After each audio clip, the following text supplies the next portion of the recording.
Vasudeva Sutam Devam Kamsajanuramardanam Devaki Paramanandam Krishnam Vande Jagadgurum.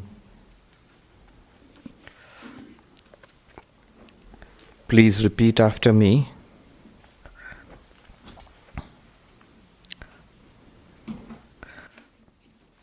The verses 11 and 12, which we did last time. Shri Bhagavan Uvacha Ashocyan Anvashocastvam Pragyavadangscha bhashase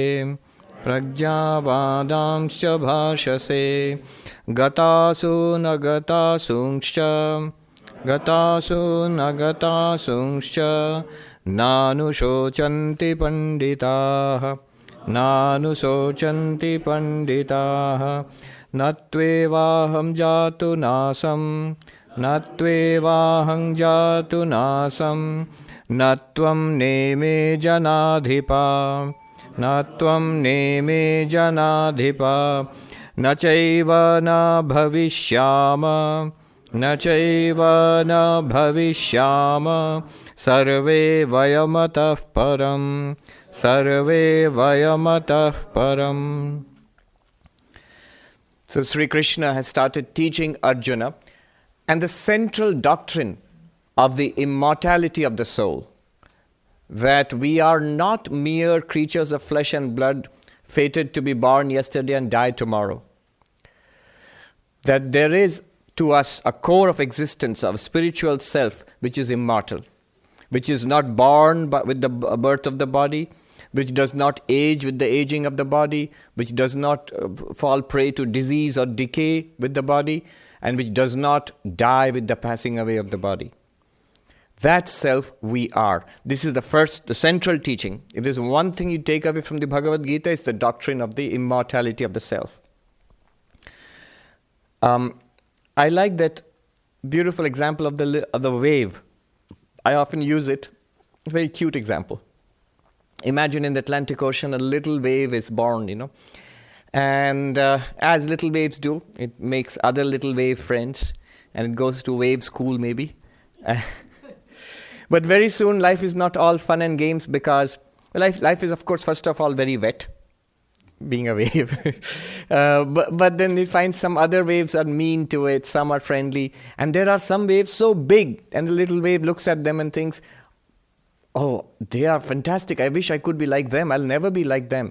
Envy, And there are other waves which are smaller than it. Maybe there are bubbles and foam, and the little wave looks at them and thinks, what losers?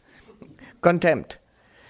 And then the worst of all problems comes, that it sees the shore rushing up, the Atlantic shore rushing up, maybe Long Island or something coming up, and it looks in horror and asks its friends, what's happening there? Oh, that's where waves go to die. What? I'm going to die? Yes. No, I don't want to die, but you have to. Everybody has to die. You go and crash against the shore and you die. And he's horrified. It's the inevitability of death, the fear of death. But luckily, there is a wave Gita class going on, and is fortunate enough to go there, and he hears that yes, waves die, but then we are actually not waves. Essentially, we have this wave form, but essentially we are water. There is something called water, which this water, the water does not die. You go and slam into the rocks there, you just lose the wave form. You are water, you're still water. You're spray now, you're foam now, you're water vapor, whatever you are. You are always this water which does not die. And after some time, the wave realizes what water is. And look at the results. First of all, it realizes, oh, all of them, the big, huge wave which I was jealous of, that's also water, I am water. And the little wave I was contemptuous of, we are exactly the same water in me and in that wave. There is no jealousy, no envy or contempt. And greatest of all, that fear of death is completely gone. It's a change of form, from a wave form to maybe spray or foam or whatever, change of name. And yet I remain exactly the same. Not only that, another great thing which comes is, as water, as wave, I'm separate from each wave. That is another wave and that's another wave and I am a wave. But as water, all waves are me. I alone am in all waves are in me. Sarva bhuteshu chatmanam, sarva bhutani chatmani. All beings are in the self, the existence, consciousness, bliss. And that I as that existence, consciousness, bliss, I am in all beings. So that realization comes. So it's a very nice example. And by the way, examples have their limitations. So don't think that, but the big wave still has more water. I may be water, but that's the limitation of the example. But from the point of view of Brahman, existence, consciousness, bliss, there is no more or less. It is one indivisible being. It's not more, somebody has more Brahman, Sri Ramakrishna has more Brahman, I'm little less Brahman, lower grade. No. We are all the same Brahman. And not that we are parts of the same Brahman or the same type of thing. There is no difference of type. The philosophy, they'll say type token difference. There is no type token difference here. It is one reality. We are exactly that. All of it, totally, completely. Got me started on my favorite subject. But Sri Krishna has introduced it in a very simple way. You are not the body. You are the one in the body. In fact, Vedanta makes a distinction between body, mind, and the self. So, this changing body and inside the embodied one, which is a changing mind also. Intellect, mind, memory, these are also changing. And you are the consciousness in which the mind is operating, and through the mind the body is experienced, and so on. That is what he has taught. And very poetic language. He says, it is not that there was ever a time when I was not. It's not that there ever was a time when you were not. Not that there was ever a time when these kings, assembled warriors and kings, were not. Nor indeed will there be a time when they will not be. You see, we are all here right now, there's no doubt. Arjuna has no doubt that we are all here. Krishna is there, Arjuna is there, all the assembled friends and enemies are here. But our question is, where did we exist before the birth of this body? Our question is there anything after the death of this body? So Krishna says, yes, this is the eternal truth of all religion. All religion says there is something which was there, you were there before the birth of this body, and there is something that lasts beyond the death of the body. To be precise, from a Vedantic perspective, it's not just the Atman which outlasts the death of the body. The mind also outlasts the death of the body. So the mind, which is the repository of experiences, of tendencies, samskaras, vasanas, that which goes from lifetime to lifetime. So it's the sukshma sharira, the subtle body. Mind is a part of subtle body. I'm using the word mind in a general sense. In Vedanta, you'll have so many components. What I'm just saying mind, but actually if you say what exactly is the subtle body, they will talk about 19 parts. 5 sense organs. Not that the nose and the eyes and the ears will go with you after death. The powers of the sense organs, the ability to see, hear, smell, taste, touch. The 5 sense organs, the 5 motor organs, the 5 pranas, that means the vital forces, there are 5 of them. And then the 4 functions of what we call the inner instrument, antakarana. Mind, intellect, ego, memory. Mana, buddhi, chitta, ahankar. All together 19. 5 plus 5 plus 5 plus 4. If you say, I forgot that, don't worry, it will come again. Many times over. So, that does not die with the death of the body. That does not die with the death of the body. That goes on, when this body dies, that goes on to other worlds and takes up other bodies. So that is the teaching. And the Atman does not go anywhere. The pure self, existence, consciousness, bliss, it's like the sun ever shining. It's always there. So that is the teaching. Now, the next verse, 13th verse. Dehino asmin yatha dehe, Dehino asmin yatha dehe, Kaumaram yauvanam jaram, Kaumaram yauvanam jaram, Tatha dehantara praptirdhi, Tatha dehantara prapti. Actually, that is wrong. Tatha dehantara prapti, Tatha dehantara prapti, Dhirastatra namuhyati, Dhirastatra namuhyati. So what does it mean? Even as this embodied self, that means you in this body, attains in this body childhood, youth and old age, so does it attain another body. The wise man does not get deluded at this. It's a very well-known verse on the Bhagavad Gita. And usually it's the time you get to hear it is when somebody dies. So this is traditional, the Hindus will have a Gita recital when somebody passes away. So these are some of the verses which are chanted. So it's very well-known. It is a peculiar resonance with me because of a childhood memory. I remember when I was a little kid, our neighbor, they had a son who was much older than me, but I knew him. He was about 10 or 12 years older than me. So at that time, this young man was 19 years or 20 years old. And they went to a college picnic, and he drowned and died in the sea. So here is this neighbor family mourning.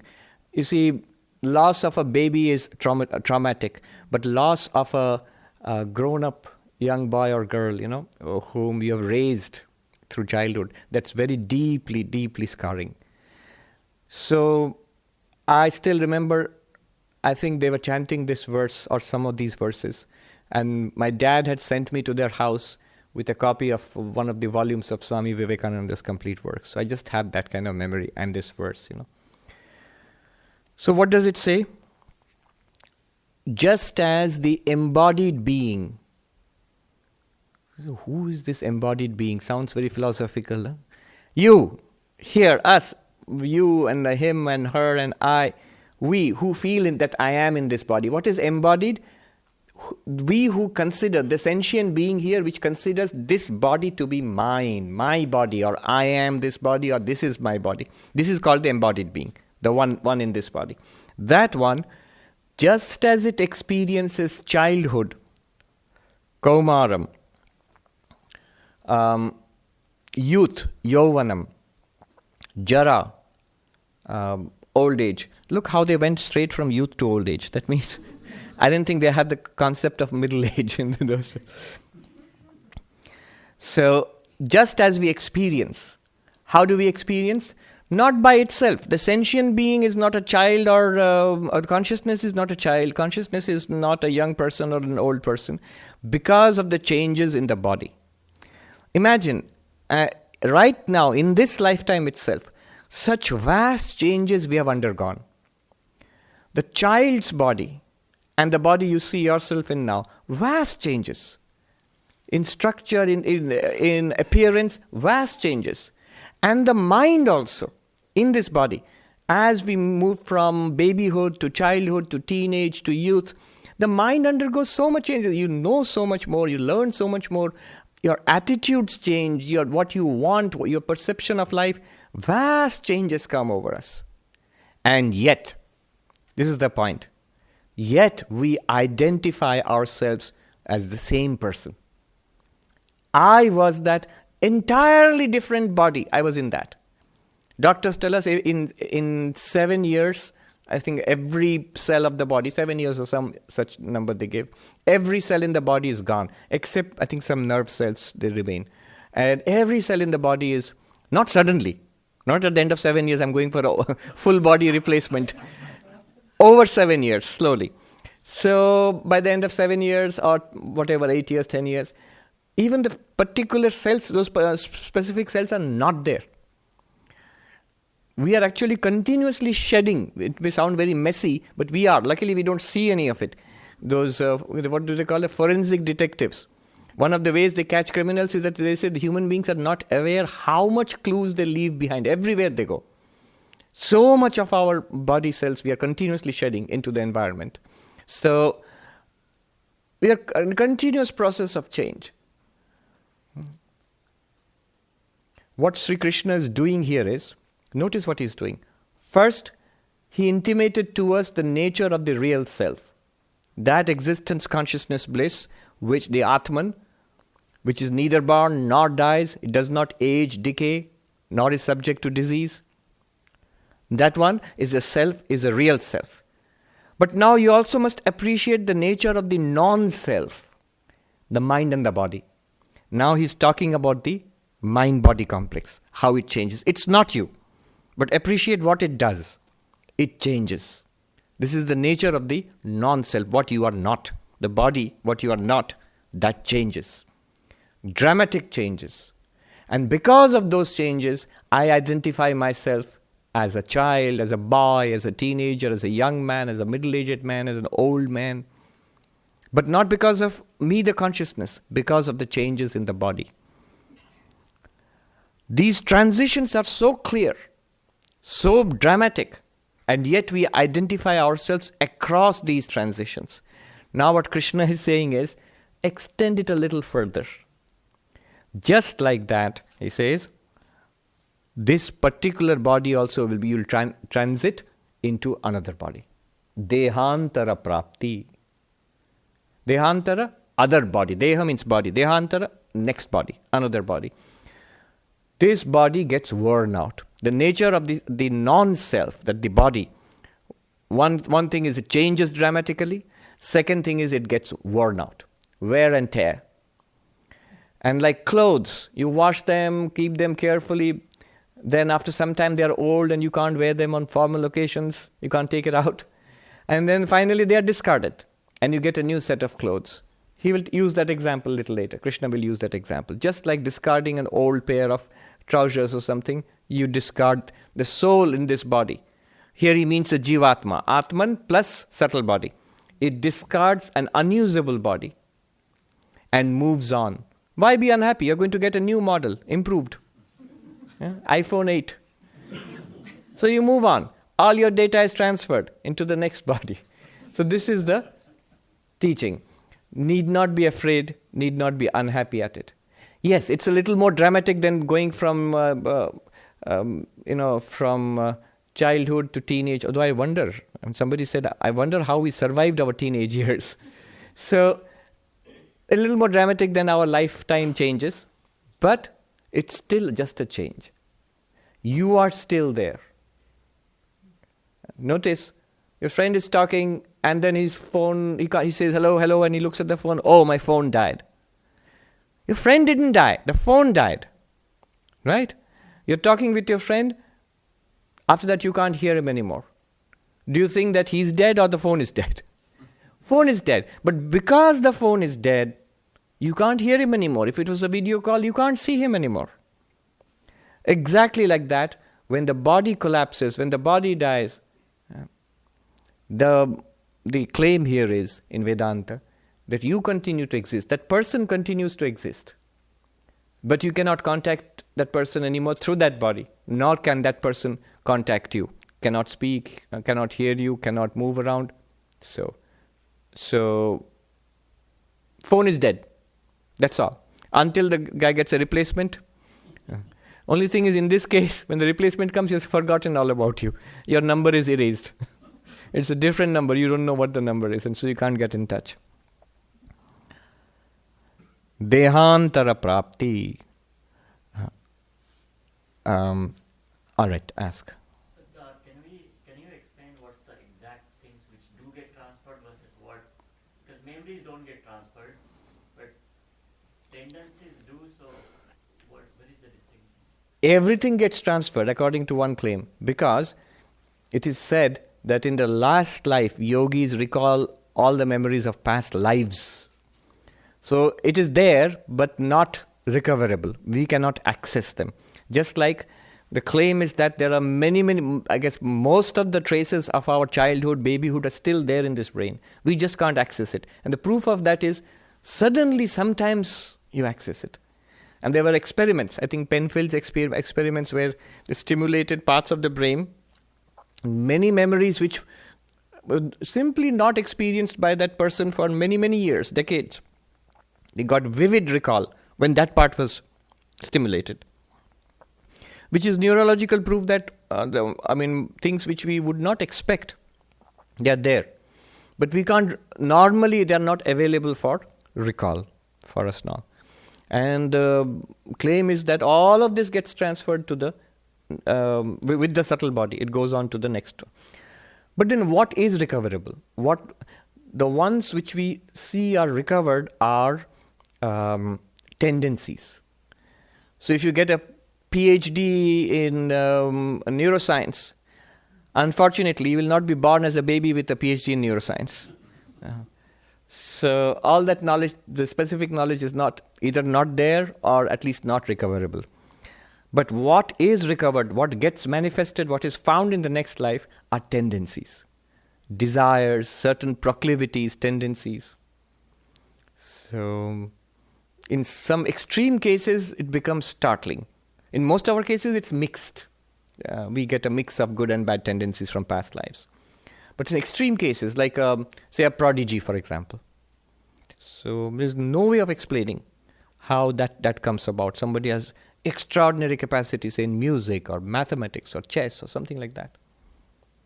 And in a few cases, there have been cases of recovered memories from past lives. There have been documentation. But some scientists would not take that seriously. But there's a lot of data on that. Yeah, so all of these are passed on. Physical body, dead. Brain, nervous system, all gone here. Certain tendencies, characteristics are expressed in the next life. So what goes on, that is the subtle body only survives. The subtle body survives death. It sort of, let's put it this way, it curls up into like what we experience in deep sleep. Blankness. And then when it gets a new body, either in other worlds or when you come back here, it starts working again. And part of our samskaras, depending on the body we get, part of our past experiences, the recordings, the samskaras, they get activated. Not all of what we are is expressed right now. What is our past karma has given us this body, and what is suitable to this body and this environment is getting expressed now. We are ancient creatures. Even the most newborn baby is also a very ancient creature. Sometimes you can see it in their eyes. Yes. But by the way, the mind is very closely connected with the body and nervous system.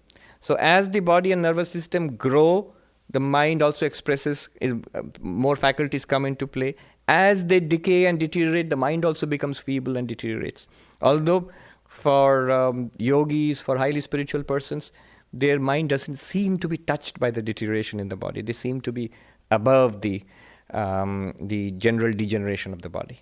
So even I saw Swami Ranganathananji, Swami Bhuteshanji, year after year I saw them. 98 years, 99 years, 97 years. So alert, so perceptive. It's like luminous minds. 98-year-old body.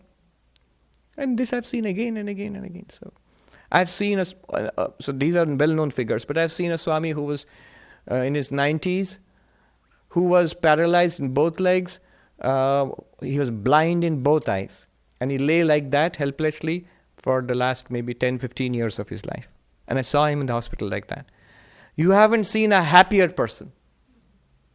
That day when I saw this person, this Swami, I realized what it means to be bodiless. Bodiless does not mean to transcend the body, doesn't mean to come out of the body like a puff of smoke or something like that. It means being in the body, using the body, remaining in the body, embodied, and yet not affected by the body.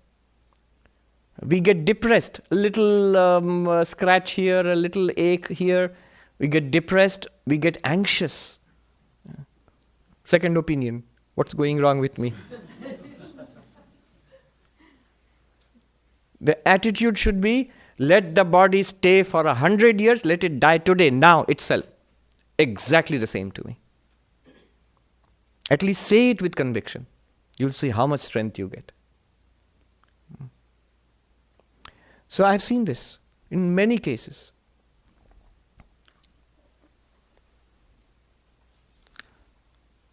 Then Krishna uses the word dhiras tatra namuhyati. Dhira, the word dhira will come again and again. The word dhira, it's there in many Indian languages also. It means a patient person, a solid person, like strong person or a heroic person, a strong person basically. Here, however, dhira has a special meaning. Shankaracharya in his commentary says, dhiraha dhiman. Dhiman means the one endowed with this knowledge of the self. Viveki, I'll translate it this way. The one who is able to deploy this knowledge of Vedanta to overcome the sufferings of life. Literally, dhira is equal to dhiman, one possessed of knowledge. What knowledge? Vedantic knowledge. Not only possessed of knowledge, is able to deploy it in life. So when there is old age and disease and unhappiness and loneliness and all of that, you still have the power to rise above it. Knowledge and the ability to use it in one's own life. Like I mentioned, that Swami who was paralyzed and blind, and still. That is dhiman, that is dhira. This is dhira tatra namuhyati. The one possessed with this knowledge is not deluded, is not shaken. When? Just as you you transit from childhood to teenage, to youth, to middle age, to old age, and it's natural, nothing to be upset about. Similarly, the transition from one life to another, from one body to another. 14. So this verse is, look at the words in the verse, dehina, of the embodied. Asmin yatha dehe, as in this body. The embodied one, you, as in this body. Kaumaram, childhood.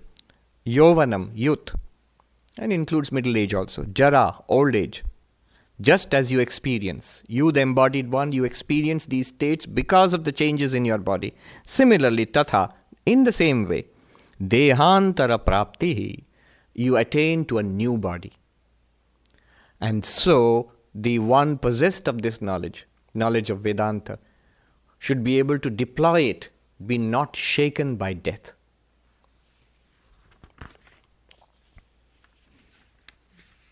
Swami Vivekananda, what a powerful definition of religion. Each soul is potentially divine.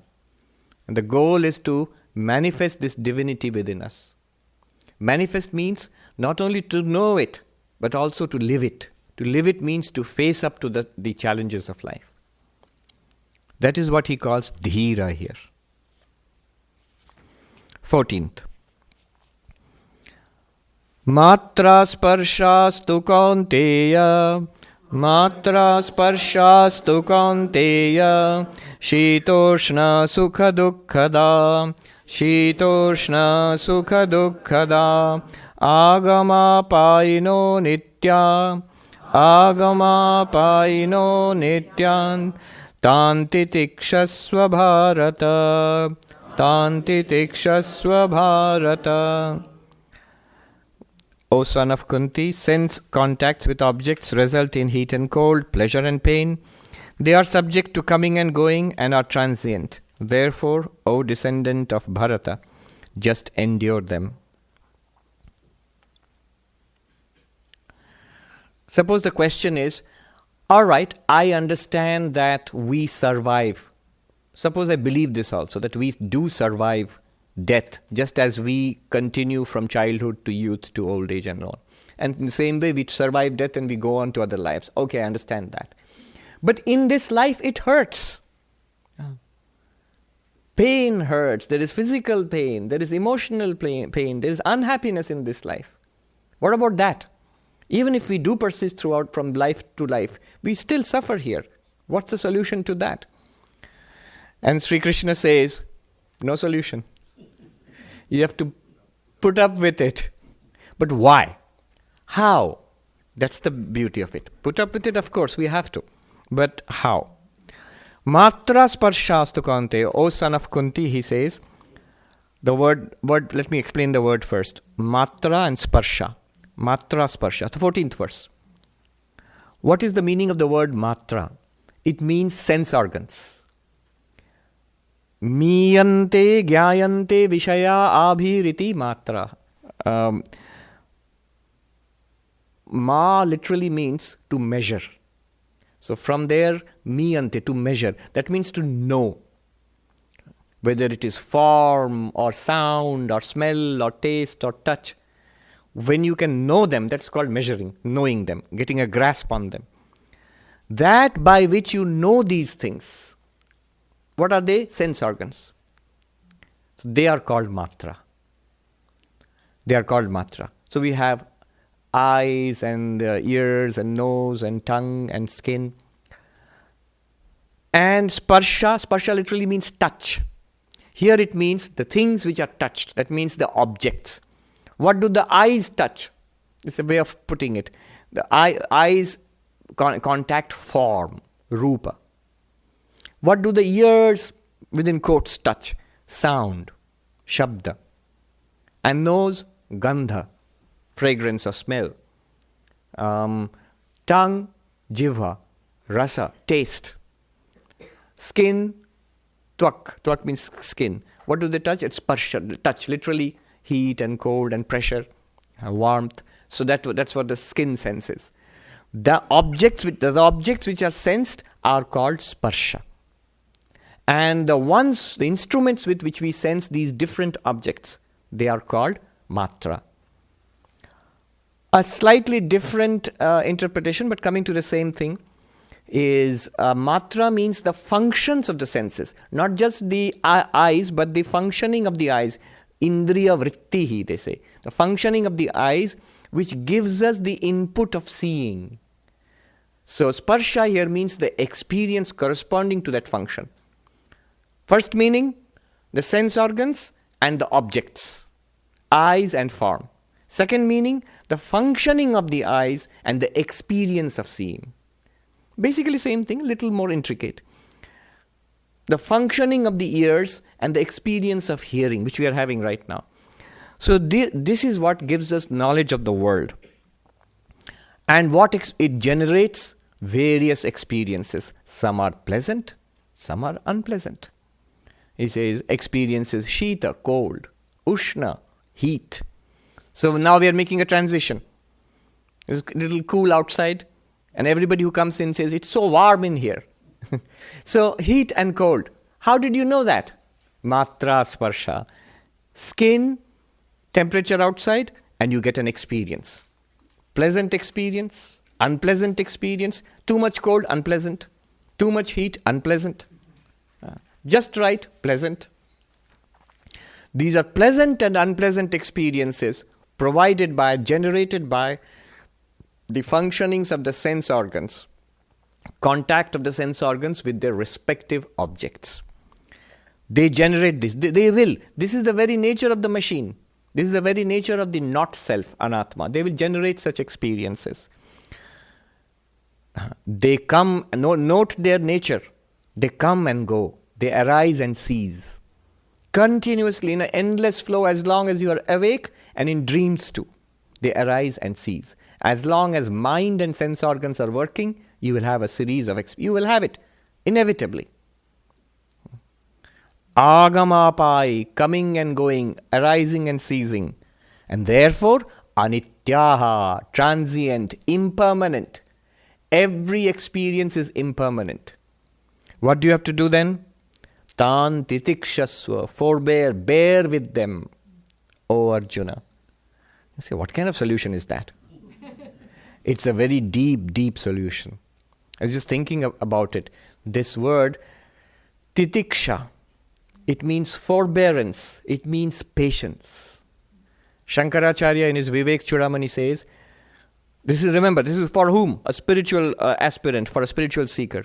It's a very great quality, a profound quality to be cultivated. I was just thinking about it. So many thoughts came to my mind.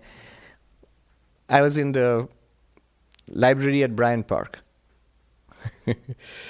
So I was sitting and thinking about this and studying this, and Shankaracharya says, Sahanam sarva dukkhanam apratikara purvakam chinta vilapa rahitam satitiksha nigadyati in Vivek Churamani. What is this forbearance? He defines it. What do you have to do? All kinds of miseries. Forbearing pleasure, everybody can do. I'm just putting up with a lot of pleasure. No.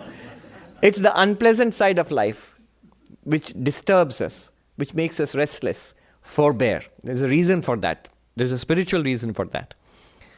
Putting up with all of that without desperately trying to remedy situation. Always remember common sense. That is taken for granted. If I'm very sick, I need to go to a doctor and take the medicines. But after that, there will be a period when I have to put up with unpleasantness. Unpleasant medicine, unpleasant treatment, and unpleasant pain. So, put up with that. And how do you put up? With a scowl? No. Chinta vilapa rahitam. Without complaining, without anxiety. Be relaxed about it. Let it be. Let it come, let it be, let it go. You be relaxed about it. This is called titiksha. Sri Ramakrishna considered it one of the greatest qualities. He called it in Bengali shodhyo kara. To forbear in life, whatever happens in life, in relationships, monetary, financially, health-wise, do what you have to do.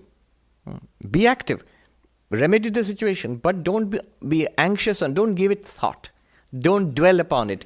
Don't regret it. Don't agonize over it.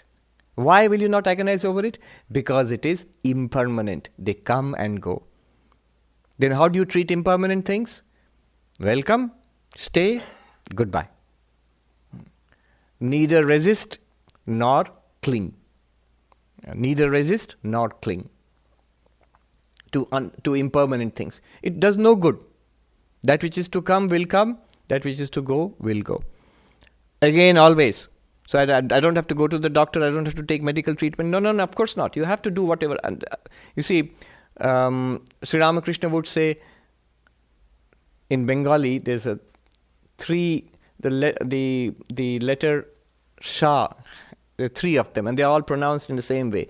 In Sanskrit, Sa, Sha, Sha. In Bengali, we pronounce it Sha, Sha, Sha. All of them are the same pronunciation. But one meaning of that is forbearing. In Hindi, what you call sahana, sahan shakti, that means to forbear. So three letters, and they all are pronounced in a particular way, and they all mean also there's a second meaning to it, that is forbearance. So he would say that. He would make a pun on it. It makes sense in Bengali, not in other languages. The pun goes like this. Sha, sha, sha, je shai, she rai, je na shai, tar na shai. Literally translated, without any of the pun effects, special effects. It means forbear, forbear, forbear. Patience, patience, patience. The one who forbears will last. The one who does not forbear will be destroyed. I was reading a book on the Buddha's teachings, and Buddhist book. One of the greatest qualities which Buddha praised was patience. Shantideva in the Bodhicharya Avatara, a very well-known Mahayana text, he says the root, love, compassion, patience. Love and compassion are less important than patience, he says. When you have patience, love and compassion will come of themselves. And there's a lot of research being done right now. There's a psychologist, Jonathan Haidt, H-A-I-D-T. He's very well known in the United States. One of the things he did was, the experiment was an experiment in compassion.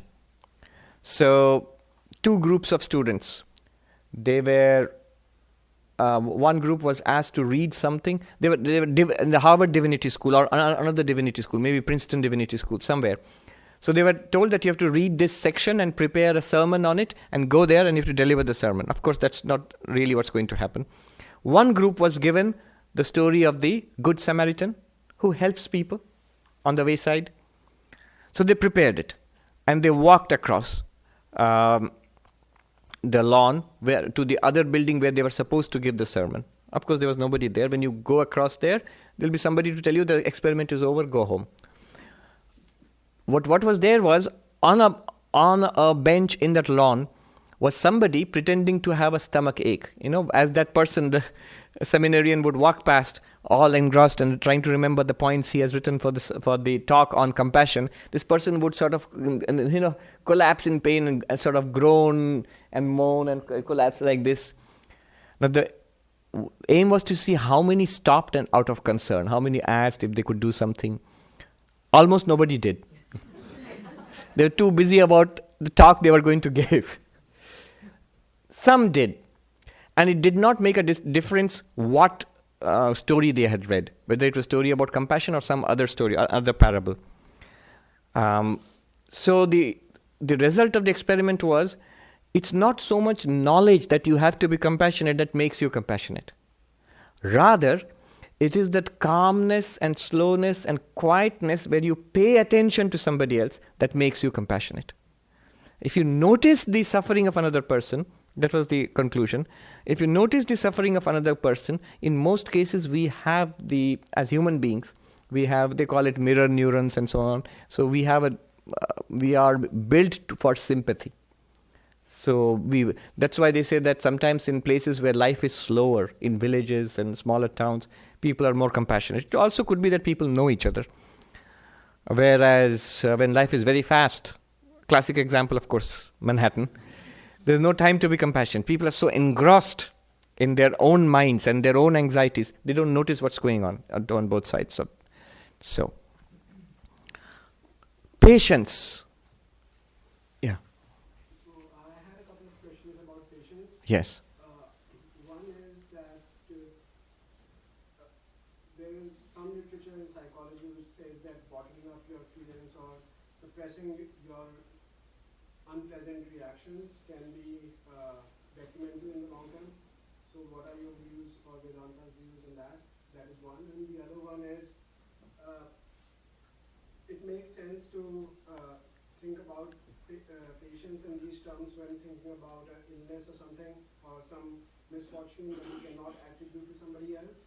But sometimes people, how would patience be a virtue when it is versus an adversary or somebody who's being unjust or against injustice in general? Right. So that's exactly where patience comes into play. The Buddhist book I was reading made an important point. Patience does not mean taking things slow or letting things happen to you.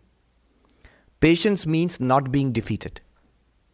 Adverse circumstances, people who are treating you badly, people or a health problem or a financial problem, whatever.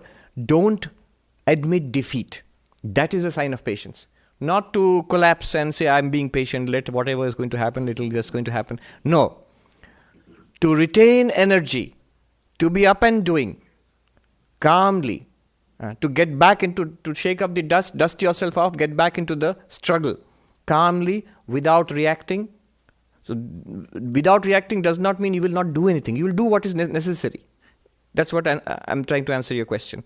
So, for example, you said bottling up feelings. Now, bottling up feelings is not good. Repression is not good. But channeling feelings is very good. Reaction means something happens and I react immediately to it. Somebody says something nasty, I say something nasty back to that person. That's a reaction. But I don't say anything. I try to engage with that person constructively or ignore him and go about my business. That will not harm. That's better. That's much better. Immediate reaction is what is to be avoided. The way Swami Vivekananda defined patience, very interesting. He would always define in a positive way. Now, this is the answer to your question. Anything he would define in a positive way. For example, humility. We think humility means being low and accepting and being humble. You know what is Swami Vivekananda's definition of humility? He said, humility does not consist in being a doormat. Humility means seeing the greatness in the other person. seeing good and greatness in other person, that is being humble. How did he define patience? He talked about patience, for him was strength. Not in terms of patience, it's strength. And what is strength? Not to thrash the other person. He says strength is to stop reaction. What a deep definition of strength. It's easy to fidget. It takes strength to sit still. It's easy to reply immediately. It takes strength to hold back. It's easy to think badly of others or become anxious about a particular situation. A worrisome situation has emerged. Immediately anxiety. That anxiety does nothing except create heart disease. That anxiety does nothing. It only creates harm. It's a weakness of the mind. The mind is an instrument. It just churns away helplessly in anxiety. I will not be anxious. I will do what is to be done. I will think what is to be thought. I will say what is to be said. But no, I will not entertain anxiety or stress. No. To whatever extent possible. That not reacting, physical level, verbal level, mental level, he says that is strength. And that strength he defines as patience. That's a very good idea actually. He says when you drive a chariot, to let the horses run amok, is that strength? Or to hold the reins and pull back the horses and guide it along a particular direction, is that strength? It's more strength to hold back and then guide it. To gain mastery of the body, of the speech, and of the thoughts in the mind, that is strength. And that strength and patience it will be manifested as patience. All the great men, they might seem impatient because they are very energetic. But being energetic and impatient are two different things. Tremendous energy, but continuous, the patience to apply that energy in a particular chosen direction, that leads to greatness. I remember a beautiful song by Kabir Das. Some of you may have heard it. I'll tell you this. I looked it up actually. I remembered it today, then I looked it up. I heard it many years ago. Man lago yar fakiri mein. Some of you may have heard this. Oh my mind, be attached or take to the monastic life, the ascetic life, the simple life. My mind has fallen in love with the simple life. My mind has fallen in love with the free life. A fakir is an unattached, like an ascetic, a lover of God and not attached to anything in the world. Oh my mind, he calls his mind his friend. Oh my mind, my buddy. Fall in love with the free life. Fall in love with the simple life. Jo sukh paave Ram bhajan mein, so sukh nahi amiri mein. The joy, the bliss that you get in repeating the name of the Lord Rama. It is your mantra, the name of God, the chanting the name of God. That joy is not there in being wealthy and powerful. Man lago yar fakiri mein. Oh my mind, take to the free life. Take to the holy life. Bhala bura sabka sun lije. Kar gujran garibi mein. Listen to all the good and bad which the world throws at you. See, contact with the senses generates pleasure and pain, heat and cold. Not only heat and cold, pleasure and pain, it generates honor and dishonor, success and failure, hope and despair. Be serene thou in all of this. Good and bad the world throws at you. Live the humble life. Literally, garibi means, kar gujran garibi mein means the poor life. Poor, this is a very beautiful Christian phrase, poor in spirit. Poor in spirit means not with a broken spirit, no. It means low and quiet and humble. But why I'm telling you this, the end of this song is very beautiful. At the end, he says, Aakhir ye tan khak milega. Kahe phirat magruri mein. Very touching. Towards the last refrain of the last quarter of the song, it says, very soon this body will pass away into the dust. It will merge into dust, ashes to ashes, dust to dust. If you're a Hindu, the body will be burned and this much ashes will be left. I have literally seen, because we have a tradition of cremating the monks who have passed away. And so I've seen this much dust, this much ashes. It's put in a little bowl and then little earthen pot and then floated on the Ganges, on the Ganga, which is next to the monastery. That's what remains. Or if you're buried, the body decomposes back into the earth. Dust to dust. Why do you go around with so much ego? Aakhir ye tan khak milega, kahe phirat magururi mein. Why walk around the earth with so much ego? In a blink of an eye, you'll be gone, back to dust. Where is this ego coming from? And then Kabir concludes. He says, Kahata Kabir, the usual way, Suno bhai sadho, O spiritual seekers, O seekers of God, listen to what Kabir says. Sahib mile saburi mein. The Lord my God is attained through patience.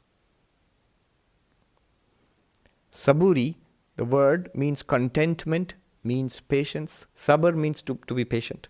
Hold on. There's nothing like holding on. Yes. The ego brings up a question to me, and this may be my misinterpretation, but in many spiritual traditions, if not most, it seems that human beings are viewed as the top life Yes. over animals and plants. And yet it seems like we're the only ones who are at risk of being dominated or enslaved by our egos.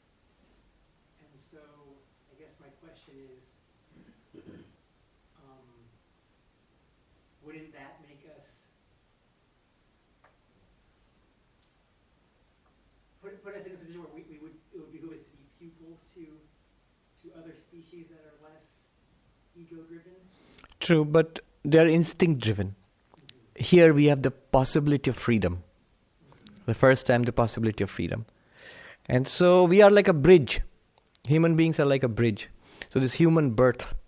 Remember, we are sentient beings, whether in the body of a dog or a plant or a human body or a divine body. We are sentient beings. In this body, it's like a bridge towards the higher life. So that's why.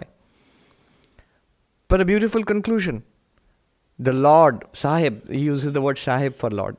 So the Lord my God is attained through patience. Saburi mein. Stay in patience. In poverty, in humility, stay there and you will get the Lord. We become impatient.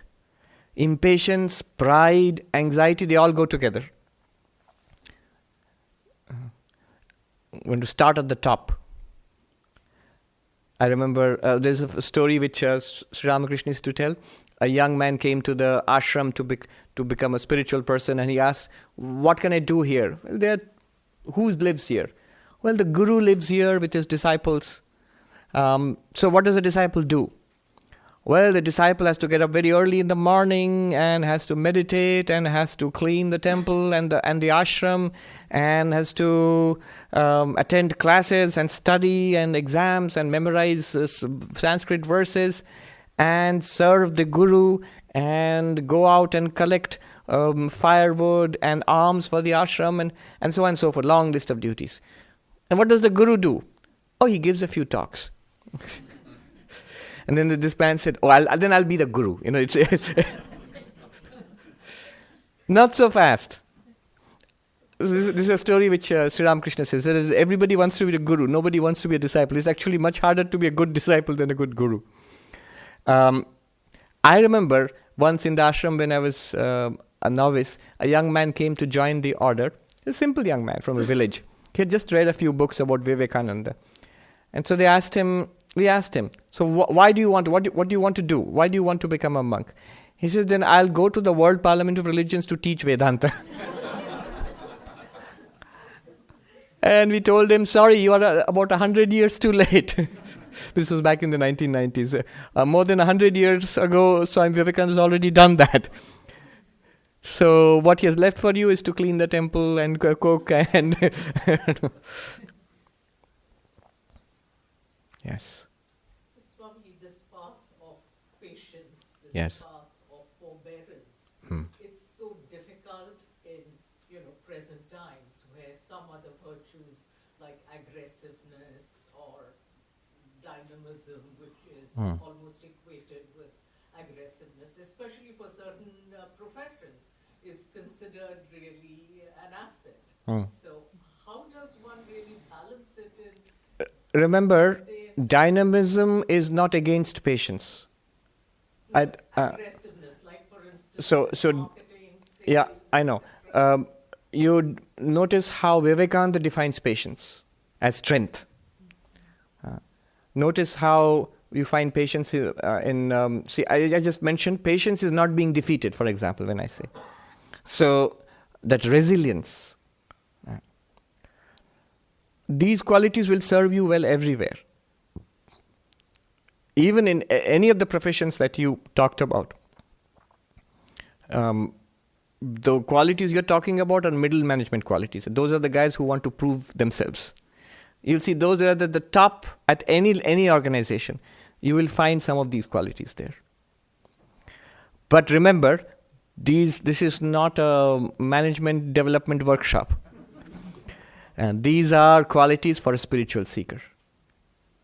What will you get by these qualities? What will you get by those qualities? You can climb a little further up the corporate ladder. But Kabir has the last word. Very soon, handful of dust. Nothing else. Yeah. I know this story that a counselor, he was walking with his client who was an executive and very stressed in a corporate job. And he said, I have no time. I can only, whatever you say, this session, this practice, I have no time for that. You don't understand. Day and night I'm busy. And they were walking through a graveyard. And this counselor said, look at those people. All those graves, the people lying there. In their time, they were among the busiest people in their lives.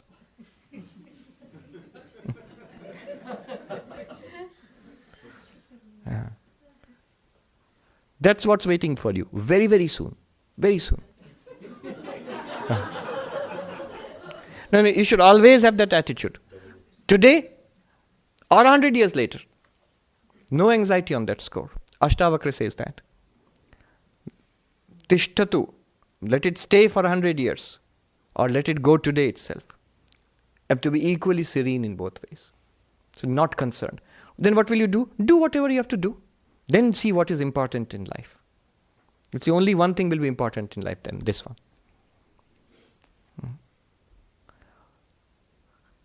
Imitation of Christ, a very beautiful book. Swami Vivekananda loved it. It was written by a medieval Christian monk, Thomas à Kempis. There, this very thing is talked about. How do I find peace? The writer conceives of Christ talking to the disciple. So this is like he imagines this. So the disciple asks Christ, how do I get peace? Peace. And Christ says to the disciple, says, if you want peace, my child, then do these 4 things. Now compare these 4 with what you just said. The aggressive, dynamic, corporate ladder climbing, no time kind of tense, high achiever, A-type personality.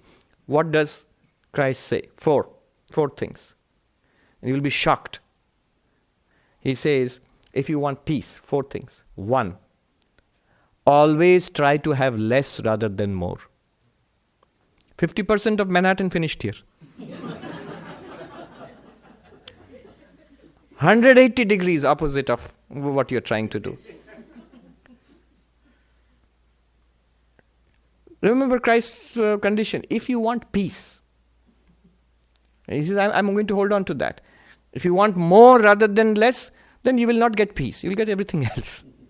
If you want peace, always seek, make an effort, work hard to have less rather than more. Now you're seeing many books about the simple life coming out. Those books themselves, you will have no space for them, so much. First. Second one is even more difficult.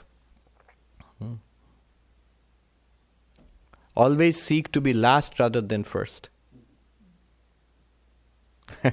Even more difficult. What do parents teach their children? What do you mean? My son won't get into an Ivy League college?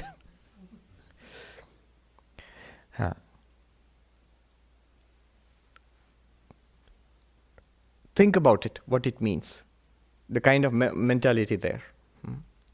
Not that he's trying his hard to be a loser. That's the first thing that a person in Manhattan will try to say. Oh, you want to be a loser? No. One thing which you want, say, suppose you want God realization. There, no compromise. In everything else, you go ahead. I'm not competing against you. Be last rather than first. This is just a play on the biblical assurance. Christ says, the last shall be first.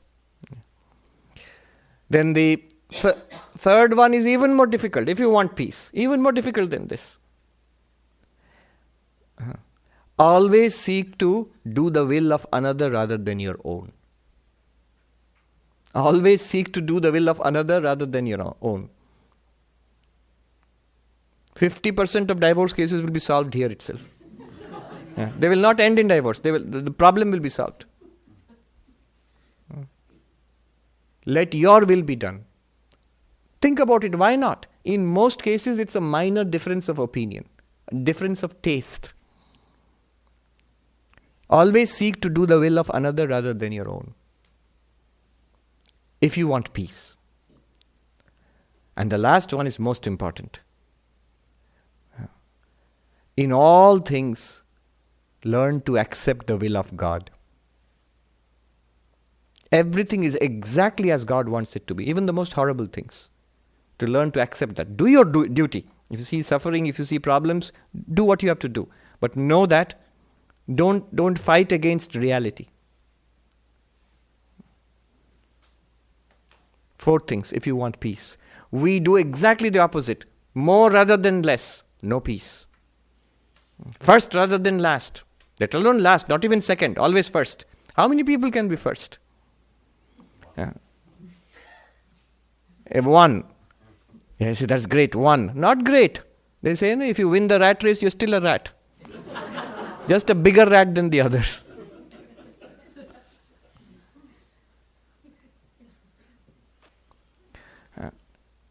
And then the third one, my will, not yours.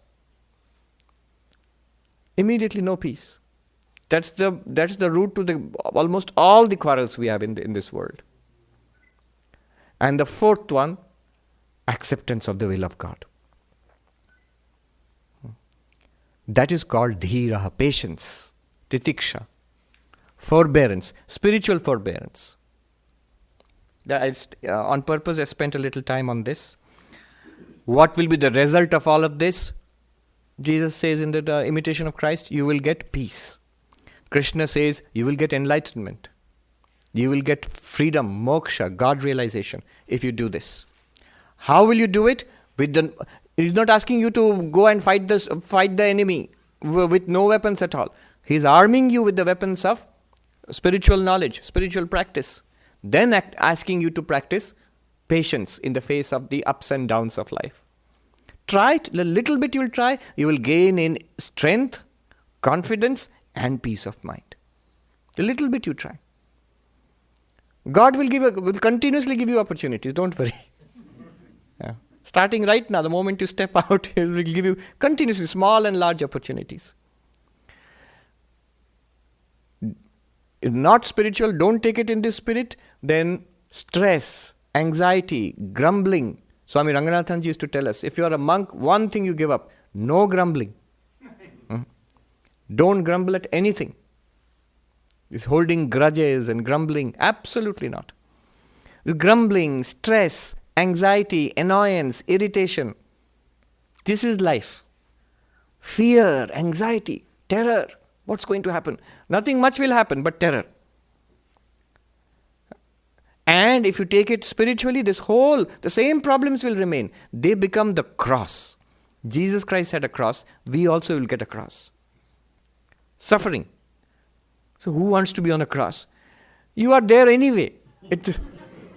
You have been fixed upon it.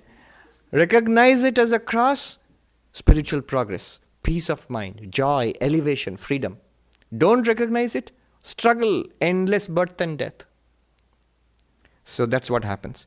The result, he says in the 15th verse, we'll read that and stop, because the 16th one, I'll tell you about that later, but first the 15th one. Yang hina vyathayantyete, yam hina vyathayantyete, purusham purusharshabha, purusham purusharshabha, samadukha sukham dhiram, samadukha sukham dhiram, soamritatvaya kalpate, amritatvaya kalpate. So what is the result of living like this? O best of men, that wise person whom these do not afflict. That means the person who is not unsettled, doesn't become restless, doesn't become shaken by the cross. Who is serene, who has equanimity in pleasure and pain. Does what has to be done, but serene, calm, not shaken. Is fit for immortality. That one is fit for immortality. That one is fit to be a Jivan Mukta, enlightened while living. So, Yam Hina Vyatayantete, the one who is not troubled by these things, ups and downs, the dualities coming from the contacts with the senses.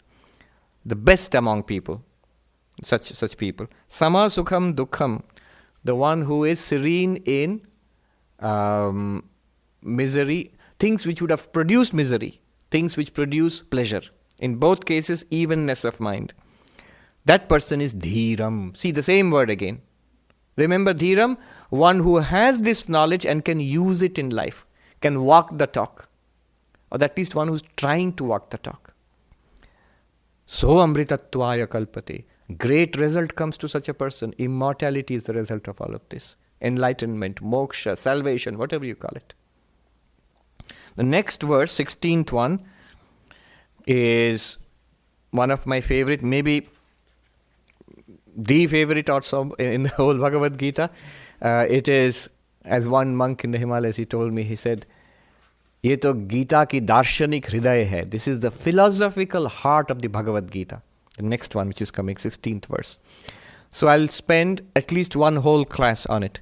I'll explain what it means. Then we will go to the original commentary of Shankaracharya. You don't have to get it. I will read out and explain relevant portions from the commentary of Shankaracharya about it.